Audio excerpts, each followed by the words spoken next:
Okay, so today what we're going to be talking about is how to be setting up your computer and files to work with Adobe Premiere. Now, a little backup for those of you who don't know my YouTube channel and any of my previous videos, and is that I'm a recent convert actually to Adobe Premiere. I'm also a recent convert to Windows. I had been using Final Cut Pro 7 for a long time, and finally decided to upgrade and went to Final Cut Pro 10, and well, that was just horrible. It was awful. So we started to use Adobe Premiere.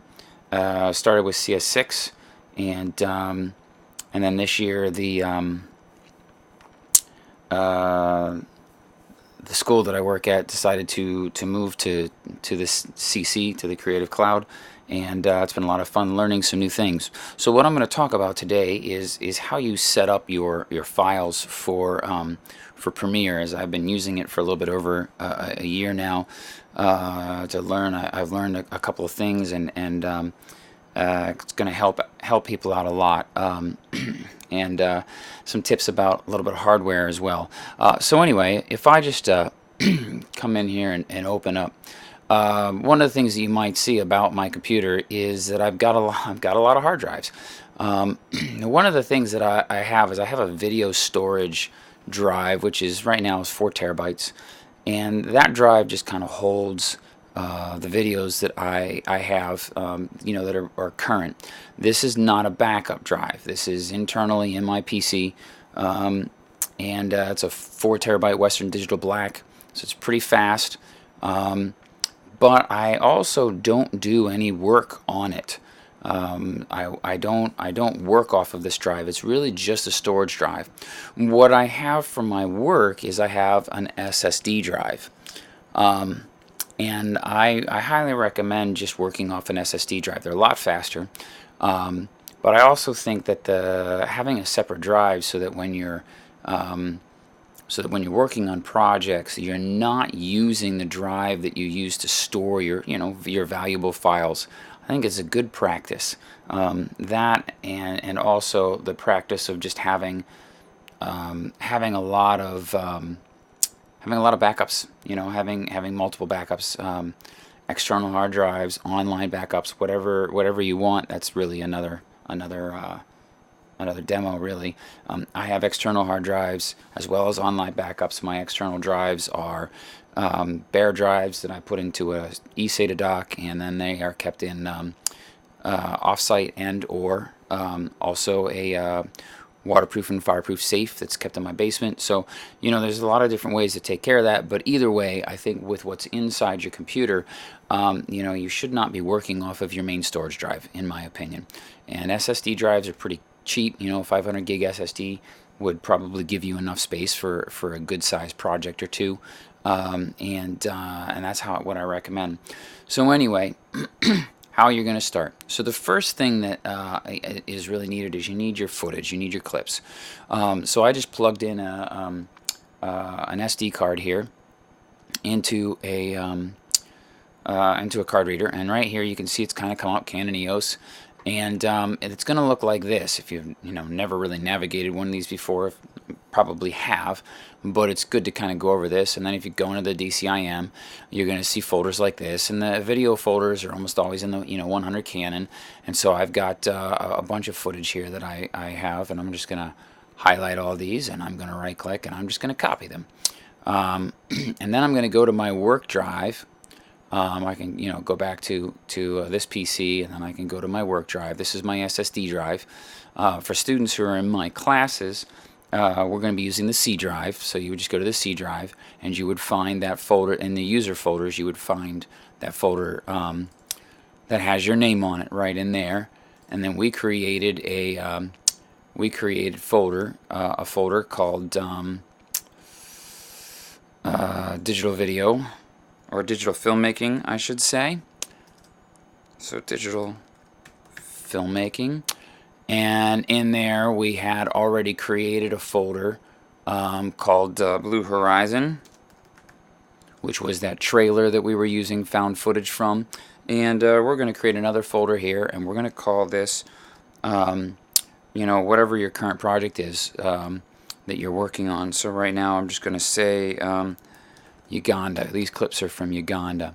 And so I'm going to prepare this video for the way that Adobe Premiere works. And the way that Adobe Premiere works is it likes to keep all of its files together. This is a little different from the way Final Cut Pro 7 used to work, although it's a little closer to, say, the way that Final Cut Pro 10 does its libraries and its package files. If you can right click inside the libraries, you see how there's all render files and media files and all that sort of stuff inside them. So Premiere kind of works the same way, except it's a lot more open. So I'm just going to create a new folder here, and I'm just going to call it Clips, or actually Media. And I like to call it Media, and then inside there I will usually have two folders at least, one that says Clips and another one that says Audio. And then that way, if I have a song or anything else like that that I'm using for the video, I'll put it in the audio, obviously, and then my video clips I'll put in there. So I'm going to open up my clips, and I'm going to hit paste. And then now, excuse me, you know, copying stuff off of a pretty decent SD card, even with USB, you know, can take a decent amount of time.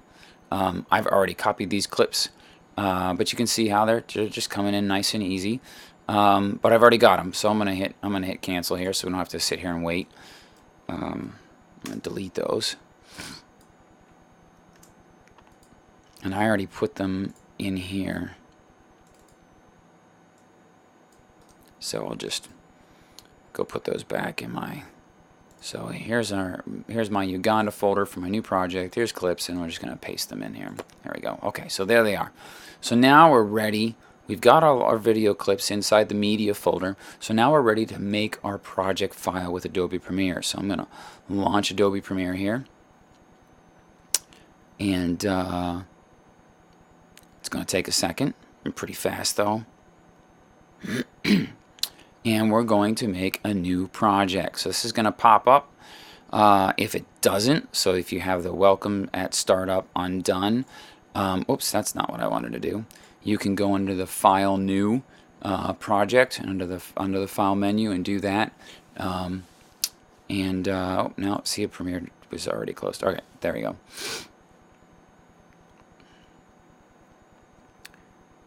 Okay, so we're going to hit New Project here, and I'm just going to call this. I'm going to call this Safari.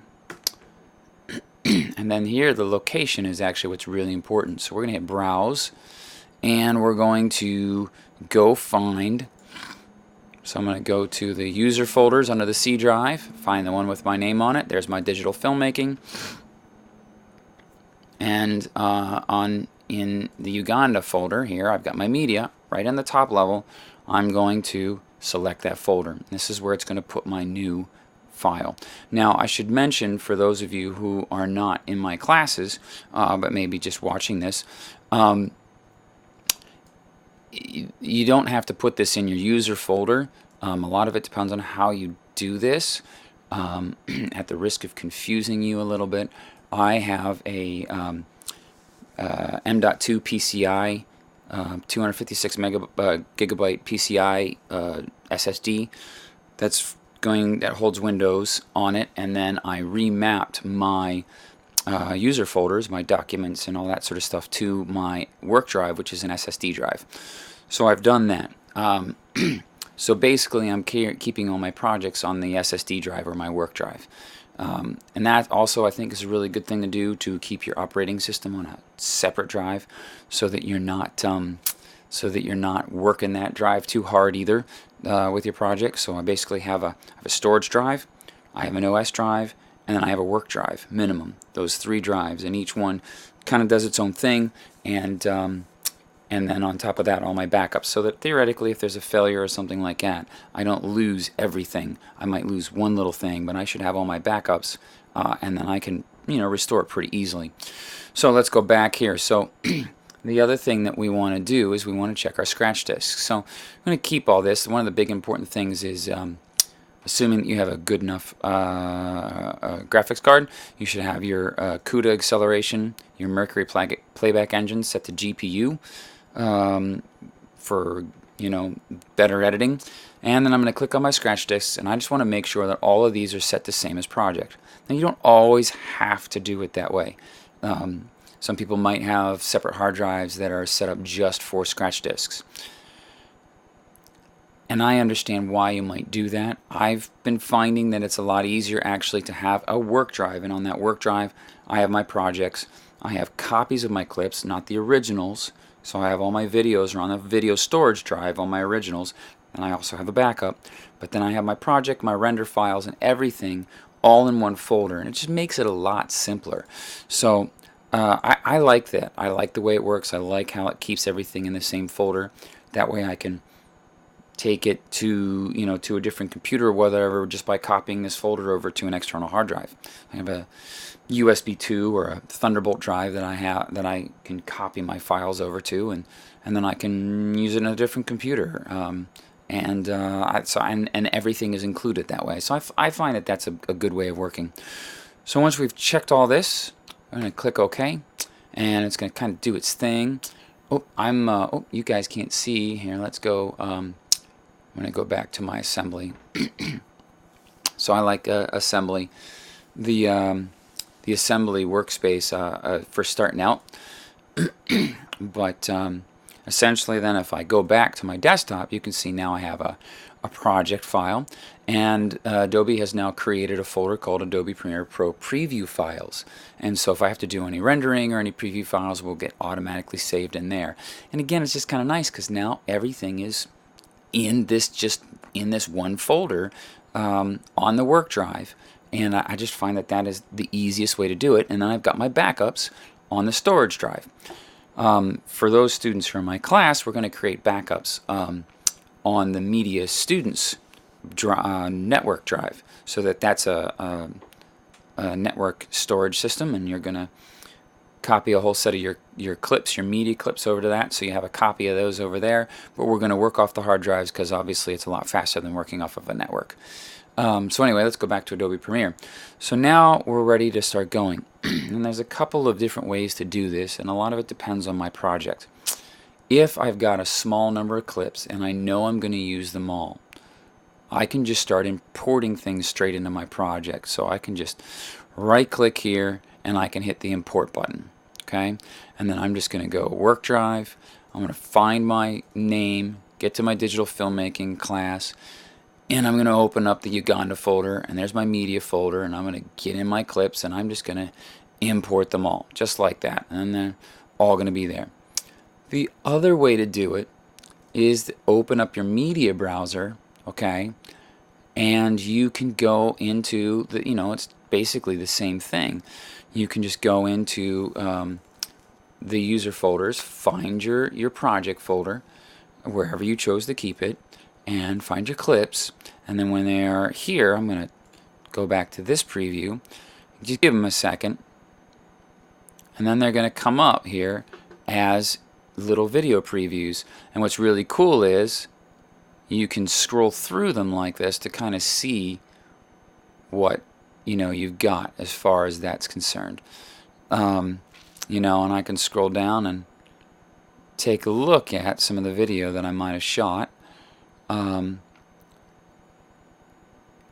kind of see what it is and what it looks like. And this is also very handy. So I might not actually want to import all of my clips. I might only want a couple. And if that was the case, then I could just take them, and from here I can drag them into the timeline, and it's going to create a sequence for me, and it's going to put that clip right on there. And then I can, like obviously I had to move there, so I shot a little bit of the sky, a little bouncy right there. So I can start to trim around my mistakes and stuff like that very easily. Oops, they're not linked.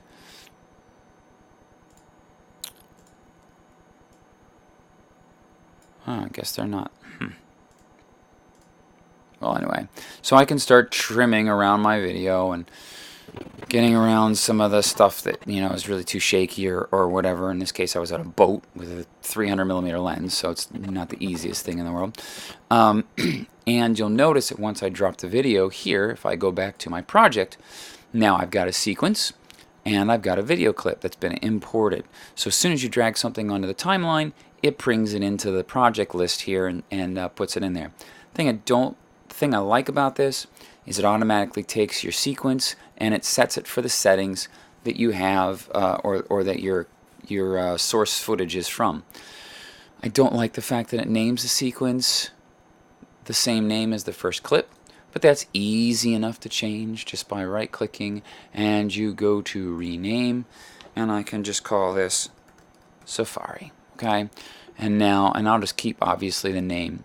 So that's, you know, there's two different ways. If it's a small enough project, you know, honestly, it's just easier to do to just import everything. So I'll right-click, I'll go import, find the project folder, go into my media folder, find my clips, and I'm just gonna highlight them all just like that, and I'm gonna click open, and it's just gonna bring them all in, and now I've got them there.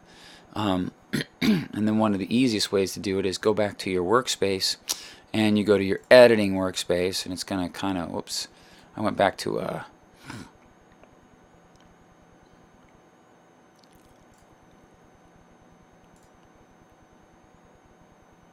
let's just go there. No, it's not working. It's I've got dual monitors and it's setting me up on dual monitors. Reset workspace. Yes. Yeah, there we go. Okay. So now I've got my project down here in editing mode, and I can double click and I can go through here and check out some video. I can set my ins and my outs here with mark in, mark out. So I mark in, mark my out, and now I can drag that clip right to the timeline, and I'm good to go.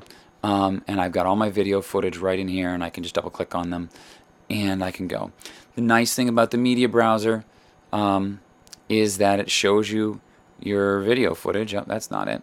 It shows you your video footage, and so you can see the nice big thumbnails, and you can kind of see what the video is that you've got. So, you know, it depends. Either way works. The big thing that's really important here is, you know, that you take your time, you get everything that you need, you make sure you copy everything so that you've got your backups and all that, and you make sure that everything is in the same folder as the project. So you've got your project file, your media folder that you've created with your audio and your video clips, and then it will create Pro Preview file folder for you. The other nice thing about this is as you start to edit, it will also do an autosave folder in here, and it will automatically save your project every, I think, 10-15 minutes or whatever it is. And then that will also help you in case the computer crashes or anything else. You'll be able to recover that with the autosave folder that will be created in here as well. So I'm just going to save this. I'm going to Control S or save. It's going to go and save the project, and I can just continue and just start editing, you know. So even in assembly, I can click, double click, go through, set my ins and my outs. I can hit the hotkeys I for in, L plays forward, okay, stops it, O is out, and now I can drag my clip down into you know, the video timeline. One of the things that I also like to do is, you know, all these tracks, I delete the tracks, and then I will oftentimes create them as I need them. If you just drag in without changing sequence settings, your standard is 3 tracks, and that's fine, no big deal. But what this allows me to do is I'll hover over here, and I'm just going to scroll up, and it allows me to see a little preview of my video and also get a little preview of my audio waveforms, so that I can start to take a look at that and see how things are going. Out of the water. Yeah. I saw his ear. Okay. Hippos. So anyway, so you can see how that could work. Whoops, see, I jiggled a little bit there. So in a little bit sooner. Out. Drag that clip down to the timeline. There we go. Okay. And so now I can start laying down some tracks and start editing my video as I please. So anywho, that's just a good overview of how to get started in Adobe Premiere. And again, in review really quickly, a couple of things to keep in mind. Number one, I think it's best to have multiple drives. You have a storage drive, you're not working off of that. Then you have a work drive, and then you work off of an SSD drive. It's faster, it's a lot nicer. And then I also think it's important just to keep everything together. If you got a lot of projects going on, you got a lot of videos or whatever, it can get really confusing really fast. So I just like having all my Adobe projects. So here I've got current video projects, and you can see I've just got a bunch of stuff in here. Oh, don't need that.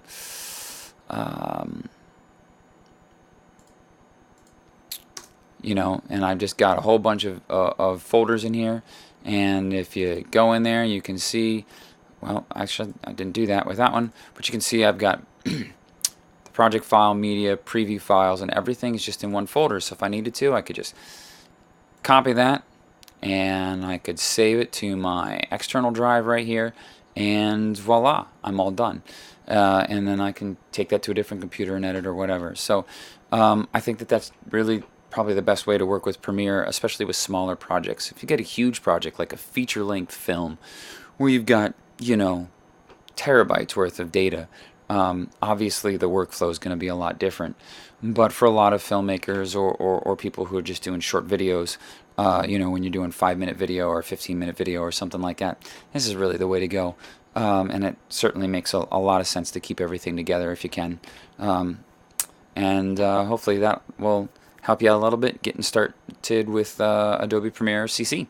It's a fantastic program. I'm really glad that I switched. No love lost between me and Final Cut Pro X, Final Cut Pro 10. I have no regrets whatsoever from switching over from that. I only gave that thing about 2 or 3 months worth of a try, and it was awful. And then we were able to move over to Premiere about a year later. So I still used it for a year.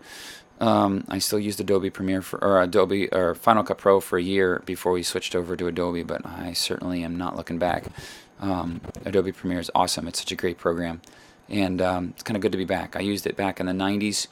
I think I started using Final Cut Pro in like 99, 98, and I've been using Adobe Premiere before that, and so it's kind of fun to be back to Adobe Premiere as well. So yeah, hopefully this helps you get started.